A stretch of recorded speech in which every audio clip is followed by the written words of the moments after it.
Kashipur block रो मां माणिकेश्वरी मंदिर शुभारंभ है चैती 2025।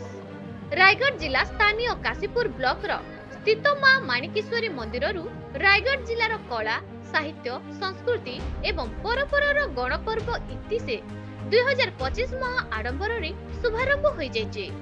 स्थानीय वैद्यनाथ सागर हाटपदारे उपजिलापाल जिला परिषद अध्यक्ष काशीपुर ब्लॉक अध्यक्ष उपस्थिति पूजा करा जाए। गंगा आवाहन और कलश पूजा सकाशे पवित्र जल संग्रह करी कलश यात्रा आरंभ हुई मां माणिकेश्वरी मंदिर में जिलापाल आशुतोष कुल्लाणଙ୍କ द्वारा पूजा अर्चना परे मंदिर ठारू मसाल यात्रा बाहरी सहर परिक्रमा होइथिला।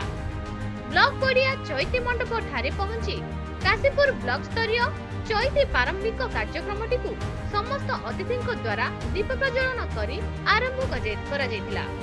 परे मंचासीन अतिथिगण द्वारा चैती 2025 रो पोस्टर उन्मोचन करा जायतिला।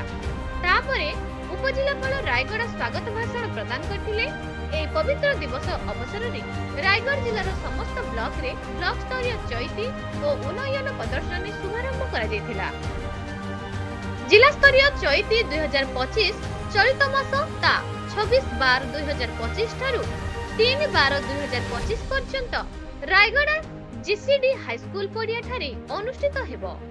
चैती 2025 रो शुभारंभ काशीपुर पंचायत ठारू करा जायछि।